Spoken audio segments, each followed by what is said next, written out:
Lützow was a heavy cruiser of Nazi Germany's Kriegsmarine, the fifth and final member of the Admiral Hipper class, but was never completed.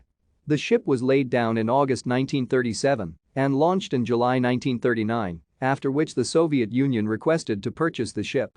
The Kriegsmarine agreed to the sale in February 1940, and the transfer was completed on 15 April.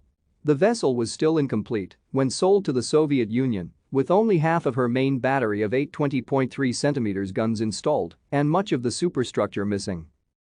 Renamed Petropavlovsk in September 1940, work on the ship was delayed by poor German-Soviet cooperation in crew training and provision of technical literature to enable completion of the ship, which was being carried out in the Leningrad shipyards. Still unfinished when Germany invaded the Soviet Union in June 1941, the ship briefly took part in the defense of Leningrad by providing artillery support to the Soviet defenders. She was heavily damaged by German artillery in September 1941, sunk in April 1942, and raised in September 1942. Thank you for watching. Like and subscribe if you would like to view more of our videos. Have a nice day.